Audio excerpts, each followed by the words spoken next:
Hey, it's Tim, Pickup Truck Plus SUV Talk, and today my friend Russ and I are going down to Kimball to play some golf. But hold on, I have a business reason for doing this trip too, so stop the comments. The business reason is I'm really curious on this 3-liter Duramax Diesel what I can get for fuel economy if I annoy the hell out of people.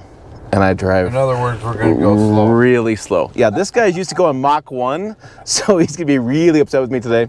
We're going to go down, if you know the area, we're going Scottsbluff to Kimball, basically, down 71. It's a 4-lane road, so there's 2 lanes each side. And we're going to do about 55 in a 70. Yes. But we're doing a kind of quasi-hypermiling. Hypermile means, you know, at stop signs, you kind of just roll through. You take a while to get up to speed. You drive slowly. You don't try to, you're not going to burn the tires and do that kind of stuff. I don't know, you're trying to get the ultimate gas mileage. So if you remember the video I did in Colorado when I came from Montrose over, I got 30 miles per gallon driving through the mountains.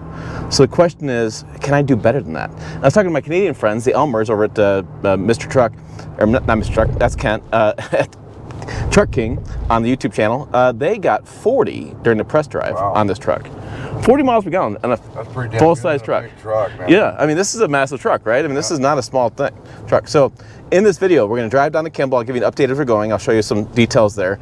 The only crazy thing that's going to happen in this video is going to throw things off is I'm currently at 100% on my diesel particulate filter according to my Banks iDash, which I'll put that on the screen here in a minute, which means we're going to go through regen, which just turned on. Look at that, how fancy that is. So that just turned on right there. Okay, so it's activating. So what that does is you get soot built up in your diesel particulate filter. That what keeps the harmful pollutants coming out of the exhaust, makes things a lot cleaner, right? We all like clean air, although we have to put up some emissions equipment to deal with this. And so it's gonna either increase the RPMs of the truck manually, or it's going to just run a little bit hotter to burn off all that soot from that diesel particulate filter and get the engine working at optimal temperature, okay? Or optimal performance. So soot bad, DPF cleans up. This is active. It takes about 10 to 15 minutes for it to run through its system, and then as it filters that out, we're good to go. So that's the only weird thing going on today. We have it's 55 degrees. We have really no wind today to speak of. Great day for golf. Exactly, which is a great day for this video too, which is a little strange not to have wind in Nebraska. Right. You know, when it doesn't blow out here, we all just fall over. So we're used to leaning into the wind. It doesn't happen very often. And I'll do a walk around this truck later on, and then I'll talk about some details on this diesel that you guys have asked me questions about, and I'll share you some stories later on. But let's get down the road. I want to get up to speed here a little bit as I can. Yeah. I have a truck behind me, so I'm gonna. Okay, we'll get on the 4-lane. Everybody can blow by us. Yeah. So we're right now I'm 10 miles under. I'm just kind of slowly feathering the gas. Now, the other thing to point out here too, there is no eco mode in this vehicle. There's this new eco mode on new vehicles. People tend to believe that eco mode in the highway improves fuel economy. It doesn't. All eco mode does is it makes the acceleration sluggish. And so if you're in city, city happens a lot. People always tell me like, oh, I drove as fast as I could to get on the highway, and then I put in eco mode. Right. And I'm like, you didn't do anything. What are you talking about? So that's the only thing that's that I'm in normal mode. And again, I'll do the details on the screen of this truck. So let's go ahead and get down the road and check it back a little bit later. Yes, a little bit later as we have more coffee and wake up some more. So a quick update on the Wildcat Hills I just crossed. I put it in neutral, and we've been coasting down. We've gone, did you say a mile? Maybe a mile and a half? Longer than that, a couple miles. Yeah, a couple miles, and we're finally starting to slow down. I took cruise control off. We gained 3 miles per gallon by coasting down the hill. So I'm gonna put it in gear now, and then we will. This is what I'm doing. I'm gonna slowly speed up. So I'm gonna go as slow as I can to 55 miles an hour. So I'm gonna go 1, 2, and here's the deal. It's Nebraska on Wednesday morning.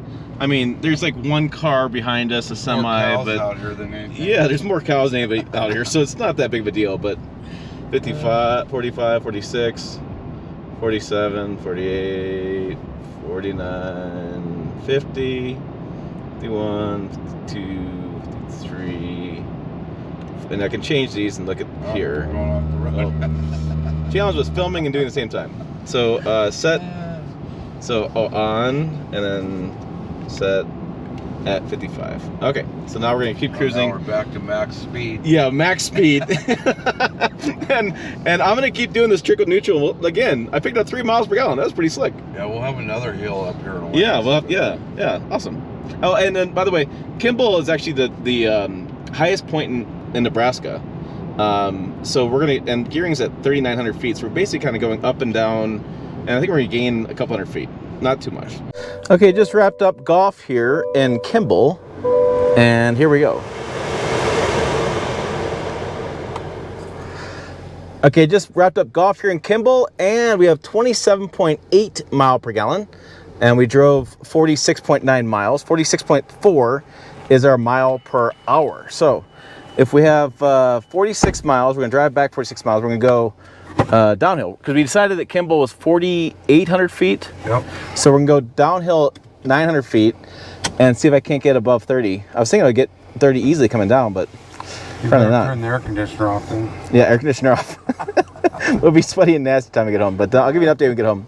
Okay, hold on. Let's take a look at this vehicle you're seeing on screen. This is a 2023 Chevy Silverado 1500. It's got the Duramax Diesel. It's a high country trim. I bought for this year for the channel. If you're new to the channel, every year I buy a new truck, but also I review a lot of vehicles throughout the year. I'm a journalist by trade. So this truck I bought for the channel because a couple things. Duramax Diesel, I want to try that out, and I need a truck. I need something different. And this is the most different truck in the market. It was refreshed. So this is the interior of the 2023 Chevy Silverado. You can see the wood graining here, which is nice. The high country badge there. There's your steering wheel, and I'm conveniently leaving off the fuel economy out of that dash, so you can't see that. I do have a Banks iDash as well, and I have a pedal monster down here. I need to do a video on that pedal monster, Banks pedal monster. Do more on that. There is the infotainment system with this cool clock. I really like this clock, by the way. Really kind of cool. I have the piano keys here, the who farted button was on the windows, the tailgate button, and which I thought was a terrible idea until I went to Menards one time and I was like, oh my gosh, this is the best thing ever. Drops tailgate from inside the truck. It really is quite good. Cooled seats, heated seats, the transmission, or the this is the trailer brake controller and the new shifter. And I really like these little cubbies they have through here. And I do have the spot for the wireless charging, which goes right here. Although I don't have a wireless charger because of parts availability. Boom. But that kind of goes in, fits really nice. There's your seats and your trim and overall wood finishing. We'll hop out here in a minute and I'll tell you more about this truck. Before I get too much further, a couple things always get asked. These seats are comfortable. I can't say that about all GM vehicles. I feel like if you do the lower trim levels, they're terrible seats. These are pretty good. I do like these seats quite a bit. And also to answer your questions, I get asked all the time, would I recommend people buying this truck? Really good fuel economy, of course. People say, what if you can't short trip this truck? I short trip all the time. Oh, regen's terrible. Regen's no big deal. DEF usage is amazing and awful, and using so much DEF. I don't really use that much DEF. Oil consumption is a bit of an issue. You've seen more videos on that. But yeah, you don't need to, somebody else asked the other day, are you hearing what the people are saying? We're destroying our trucks because we're not letting the turbo idle and cool off before we turn them off. That's a heavy duty truck thing. This light duty truck, you're not putting the turbo same amount of stress, but if you do, I think these trucks, and I know the heavy duty for sure does, it actually will, you can turn it off by the push button, but it'll stay running to cool the turbo off. So the truck takes care of it for you. Stop freaking out. All right, so we have the Bose sound system, which I love. I've been playing a lot of music on this truck because, well, yeah. I have really cool the sticker here, the VIN specific sticker for max towing. It's awesome right there. Payload 1,632 pounds. This is a dark ash metallic, and there we go. Duramax there. This is what it sounds like. Yeah. Doesn't sound like a diesel, now does it? No. Again, not a heavy duty truck. Light duty diesel. Really good fuel economy, pretty decent price point. $67,000. I have the chrome toe hooks. I did add the WeatherTech bug guard, like a hood protector, and this thing, I guess a little spot there I'd take a clean up, but it goes really nice. By the way, I haven't talked about that a whole lot, but I do like that. I did add that. I did add the bigger transmission cooler, cools the fluids in the transmission. I do have the Dueler AT Bridgestone tires. New tires coming, by the way. New tires coming. Interesting videos going out with that. High Country Duramax there with the chrome, the step because I'm short and I need it. That is bird poop, by the way. Ignore that. Just watch the truck. Of course, I already pooped on it because birds. On the back, we have the chrome tow hooks. These are not HDMI ports, by the way. They are the chrome, chrome exhaust ports. I have the High Country badge there. Chevrolet spelled out there as well. And then in the tailgate, or the backs, I put this decked slider in here. Videos on this as well. I really kind of like it. I've been using it quite a bit. It's kind of nice. Just slides out. And you can get your stuff. And then when you don't want to get your stuff, is it for everybody? No. Can you have loose gravel in here? No. Is it kind of cool? Yeah. But not for everybody. But I kind of like it. Tie-down hooks, and I do have the 120 volt plug in the back. So, there you go. That is the truck. There's my license plate. I didn't blur it out because that's just ridiculous. I do have a sticker. If you want some stickers, I have stickers I can send you guys. Boom, right there. Hit me up an email or tim@pickuptrucktalk.com. tim@pickuptrucktalk.com. The back's kind of messed up. I do have these floor liners with proven ground. I did a story on these, proven ground. Seats go up, they go back down, boom. Kids like it. They just discovered it today. The kids just discovered this today. Had the truck since December, and the kid goes, "Oh look, there's storage here." Yeah, we call that the smuggler's den. Put your stuff in there. Cooled seats, or heated seats in the outboard here, and they're heated. USBs back there as well. No panoramic moonroof, no moonroof at all, which I don't like. I know people don't like them, people like them, whatever, but I would like to have the more sunshine in the cabin. I do have 4 low in this, which you don't get in all Silverado models. Again, more videos on this. You actually have to do a high country to get 4 low with the max tow, but you can't get that right now, by the way, too. This is actually a unicorn truck because parts availability. You can't actually buy this truck. Kind of crazy. I'll be selling it next year, FYI. Wink, wink. Yeah, that kind of stuff. So that's the interior of this truck. I talked to you about the different things. I have some turbo issue, the DEF issue, stuff like that. Really, just buy the truck and drive it. Like I've been buying the truck. I bought the truck. I just drove it. Just enjoy it. I'm not getting over the moon on all these different issues people have. From old school diesel technology, meaning new school diesel technology. What used to be the case is not the case anymore. Things have changed, turns out. All right, let's get back to the video. Okay, back at the house.